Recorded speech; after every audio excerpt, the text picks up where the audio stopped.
Bismillahirrahmanirrahim. Assalamualaikum warahmatullahi wabarakatuh.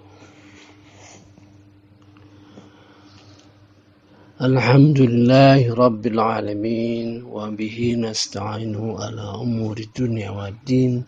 Allahumma salli wa sallim ala nabiyyina Muhammad wa ala alihi wa ashabihi ajmain. Bapak-bapak, ibu-ibu, mari kembali kita mengkaji surah Al-Fatihah. Kita sudah sampai pada kalimat Ar-Rahmanir-Rahim. Kemarin kita sudah menjelaskan bagaimana kita menggapai atau kita berusaha untuk mendapat rahmat daripada Allah Subhanahu wa taala. Kemarin sudah dijelaskan mengenai mendengar Quran, mentadaburi Quran. Itu merupakan suatu janji Allah dalam memberikan rahmat kepada orang-orang yang memahami, yang ingin memahami Al-Quran. Karena itu merupakan jalan pengetahuan yang merupakan petunjuk untuk bagi orang-orang yang takwa. Kemudian dalam sholat, menunaikan zakat, taat kepada Rasul juga diberi rahmat oleh Allah Subhanahu wa taala. Ini kelihatannya sesuatu yang bergerak, sesuatu yang bergerak. Dalam arti kalau kita sholatnya semakin khusyuk, karena maka insya Allah rahmatnya juga akan banyak gitu. Ketiga,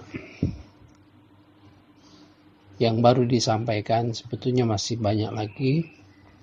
Ketiga, orang yang muhsinin, orang yang melakukan kebajikan, dalam arti dia lebih mengutamakan kepentingan orang lain atau kepentingan orang banyak dibandingkan kepentingan dirinya sendiri.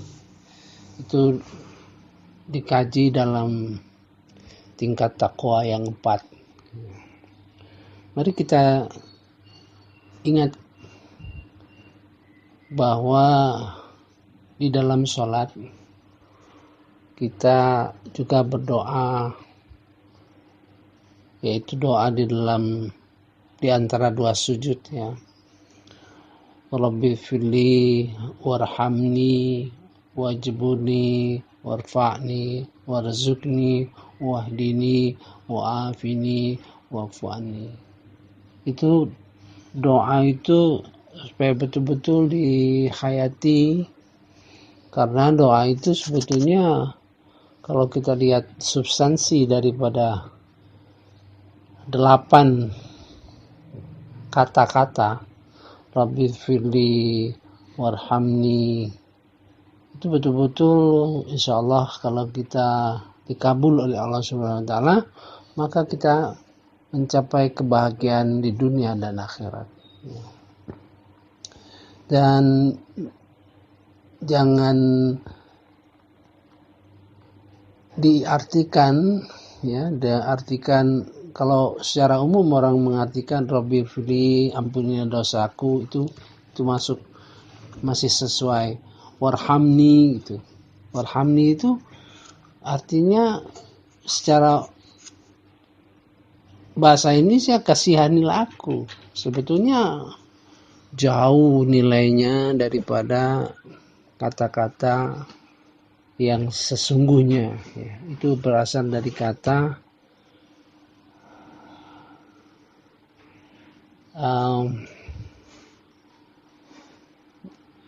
rohama, ya, rohima, ya. Jadi kata-kata rohima di yarhamhum, ya, yarhamhum. Kamu mudah-mudahan diberi rahmat Allah Subhanahu wa taala. Jadi terjemahan dengan arti yang kasihanilah itu jadi mendowngrade pengertian daripada rahmatilah kami, ya, itu dalam sholat. Kemudian setelah sholat kita mendoakan orang tua dan termasuk kita sendiri. Jadi Rabbi firli warhamni, ya, Rabbi firli warhamni, itu terkait dengan Allahumma firli wali walidayya warhamhuma. Ya Allah, ampuni dosaku, dosa kedua orang tuaku, dan berilah rahmat. Ya, warhamhuma itu berilah rahmat. Jadi tidak sembarang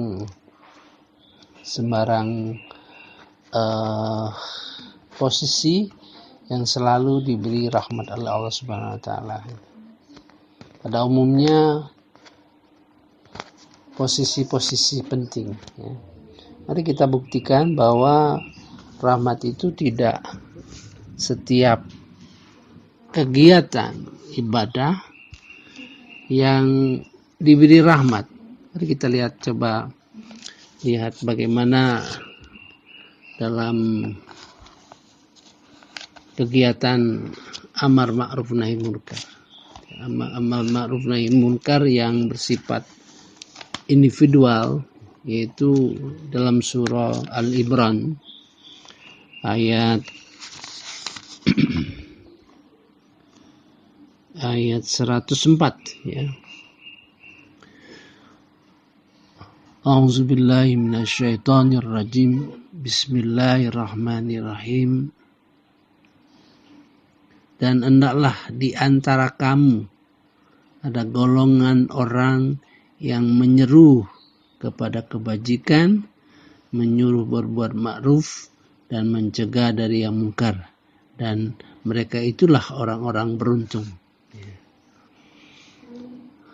Wal takum minkum ummah. Ada di antara kalian, itu umat. Jadi lebih gerakan dari individu. Ini merupakan dasar pembentukan organisasi Muhammadiyah. Ya, organisasi Muhammadiyah lebih mendasarkan kepada ayat yang dalam Al-Imran 104 ini, ya. Yang menyuruh, yad'una ilal khair wa ya'muruna bil ma'ruf wa yanha 'anil munkar. Ya. Menyeru kepada yang ma'ruf dan mencegah yang munkar, dan mereka itulah yang beruntung. Itu masih amar ma'ruf dan nahi munkar masih bersifat individu yang bergerak ke arah bersama-sama. Kita lihat di dalam surah Al-Hajj, ya, Al-Hajj. Ini amar ma'ruf nahi munkar yang insyaallah dilakukan oleh orang yang punya jabatan, ya, orang yang punya jabatan. A'udzubillahi minasyaitonirrajim. Bismillahirrahmanirrahim.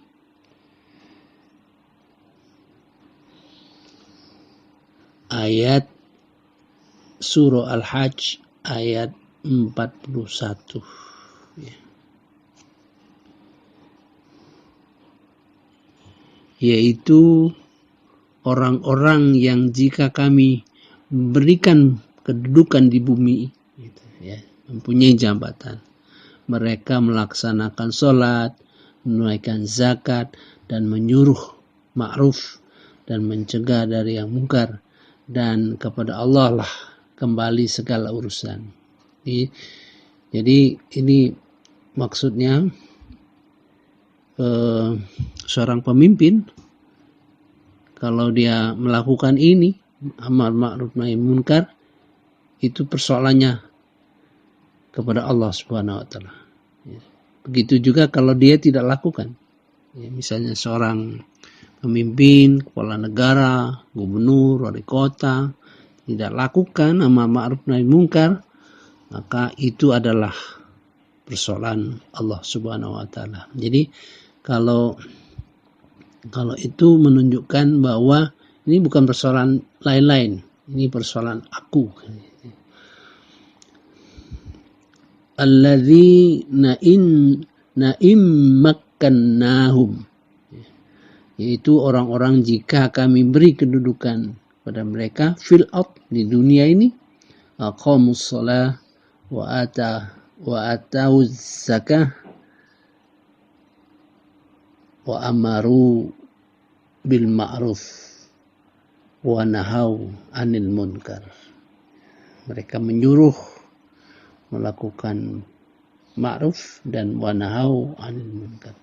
Walillahi akibatul umur. Segala urusan itu kembali kepada Allah. Jadi tidak lihat. Nah, kita lihat di mana tahap amal ma'ruf dilakukan bersama-sama. Dilakukan bersama-sama, digerakkan bersama-sama. Dalam surah At-Taubah ayat 71.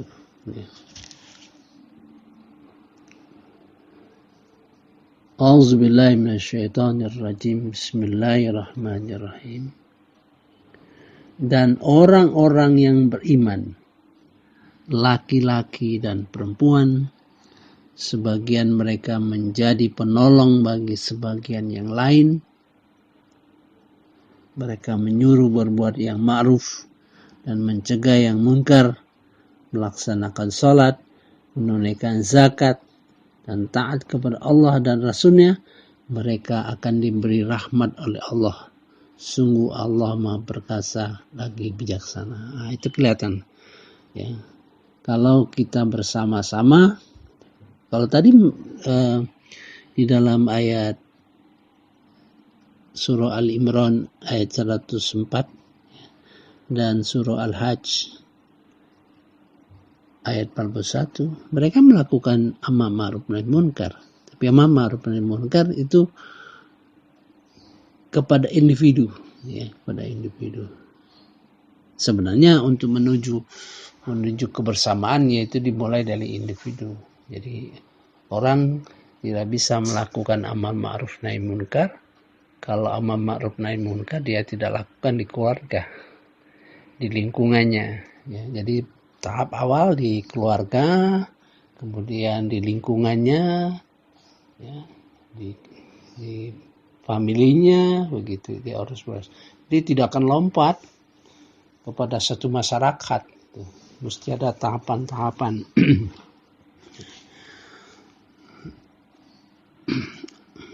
A'udzubillahi minasyaitonirrajim. Bismillahirrahmanirrahim. Wal mu'minun nawal mu'minat. Ini sudah merupakan panggilan kepada laki-laki dan perempuan yang beriman nih. Sudah panggilan khusus, ya.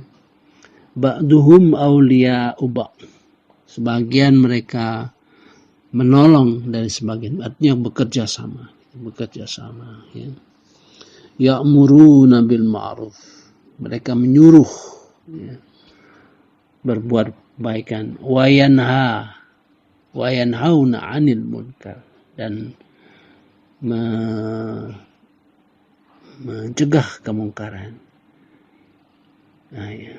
Wa yuqimuna shalah. Mereka mendirikan salat. Wa yu'tuna zakah.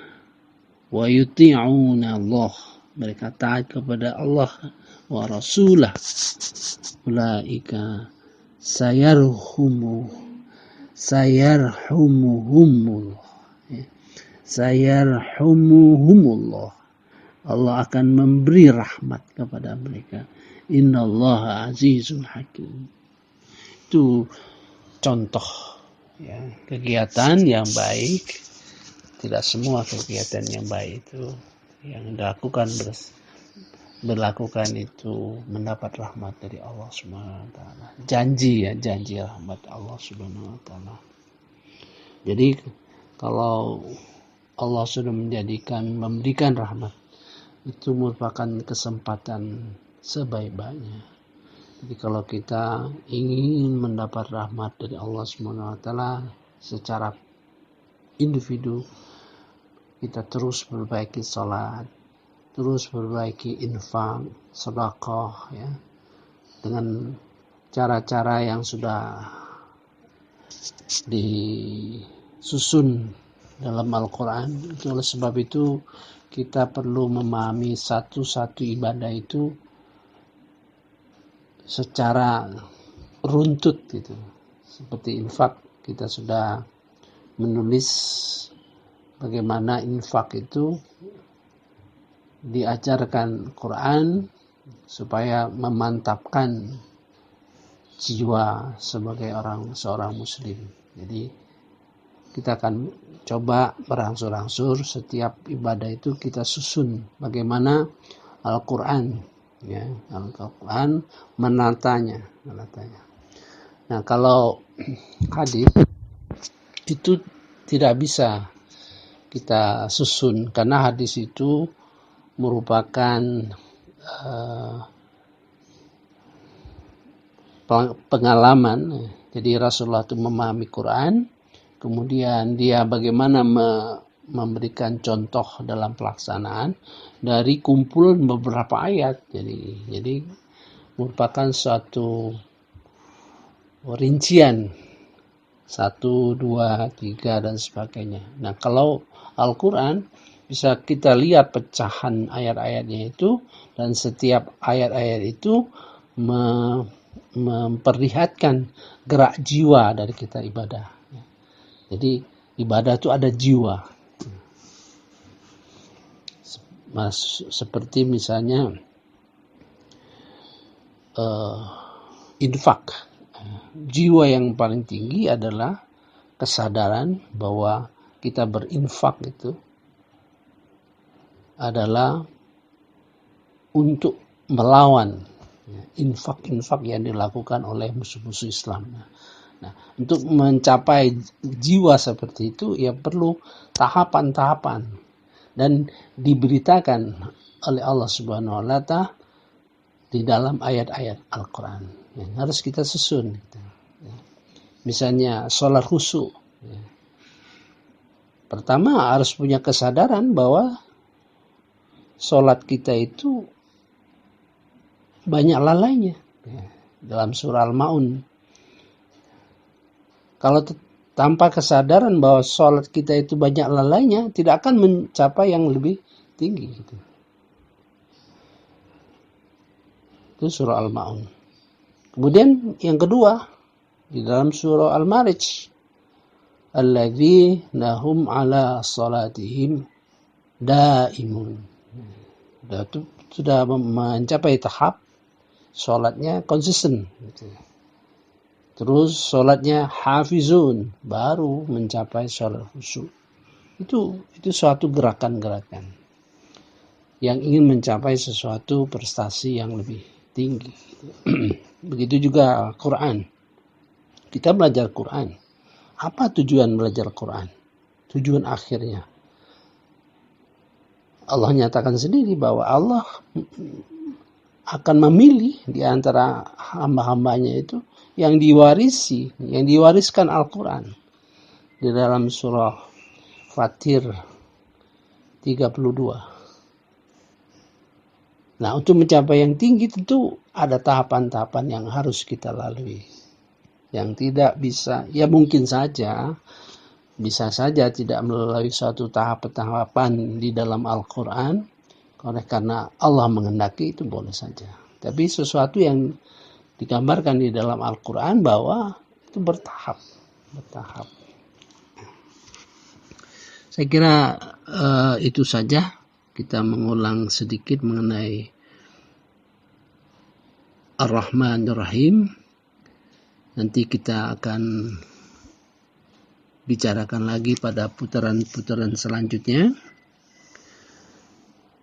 Jadi di dalam praktek sehari-hari, satu, kita berdoa di dalam antara dua sujud. Oleh sebab itu, cobalah berikan keseimbangan di dalam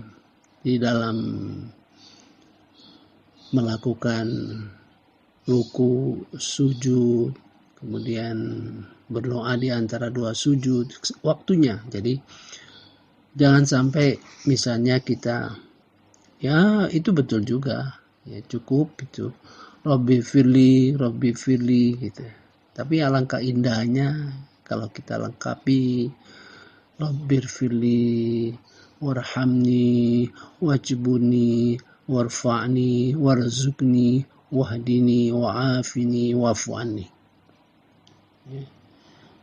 Alangkah indahnya lagi kalau kita bisa menghubungkan antara bacaan sujud dengan doa. Ya. Pada prinsipnya semua bacaan-bacaan di dalam salat itu terhubung satu sama lain. Ya. Tidak lepas satu sama lain, ini terhubung satu sama lain. Nah, bagaimana kita memahami bahwa Subhana rabbiyal a'la wa bihamdihi ada hubungan dengan Rabbi firli warhamni wajibuni warfa'ni warzukni wahdini wa'afini wa'fu'ani. Ada hubungannya. Sudah itu mendoakan kedua orang tua kita, kemudian mendoakan yang lain-lain gitu, dalam rangka diberikan rahmat kepada Allah, ya, dari Allah kepada mereka. Sudah pasti kita juga akan memperoleh rahmat dari Allah Subhanahu wa taala. Mari kita lanjutkan sedikit mengenai Malik Yaumiddin.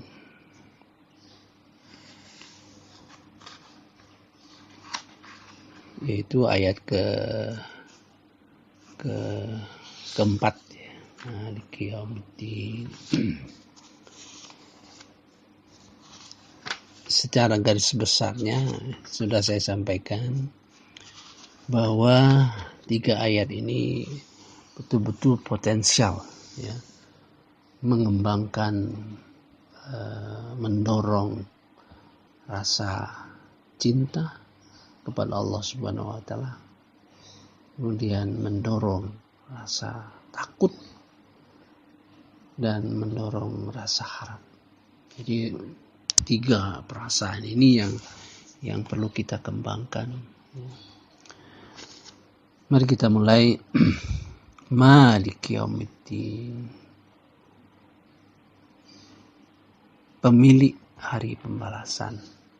Jadi ada yang milik, ya, karena pada dasarnya Tuhan itu Rob, sebagai Rob adalah pemelihara, pendidik, pengatur, ya. Dan yang mengatur dan mendidik kita adalah yang Rahman dan Rahim. Oleh sebab itu dia mendidik, dia mengatur, dia menyuruh, memerintah. Maka tidak lepas sifat ketuhanan yang seperti ini dilepaskan dari kepemilikan dan kekuasaan. Jadi mendidik ibarat seorang guru lah, ya, mendidik, ya, mengajarin kita dengan baik. Dia tidak lepas dari kekuasaan, kepemilikan untuk menentukan lulus tidaknya, seperti itu, ya kan?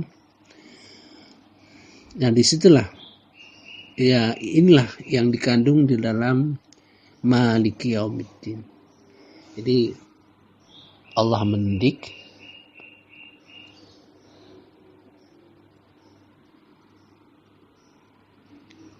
memelihara, mengatur, ya, memberi perintah, gitu, antara lain juga. Nah, sudah pasti dia juga punya kepemilikan, punya kekuasaan. Itulah inti daripada Maliki Yaumiddin.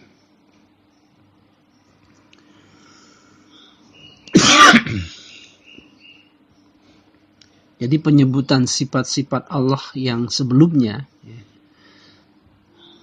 Rabbil Alamin, Ar-Rahmanir Rahim, ya, bukan sekadar memaparkan sifat-sifat tersebut, ya, di dalam ayat-ayat itu, bukan sekadar Alhamdulillahirabbil alamin Ar-Rahmanir Rahim, dan ada konsekuensi sifat yang merupakan akibat dari sifat yang dipaparkan dan ayat-ayat sebelumnya. Dari Rabbal Alamin, Rabbil Alamin, Ar-Rahmanir Rahim, itu menunjukkan betapa sempurnanya kasih sayang Allah terhadap makhluknya. Dan perlakuan terhadap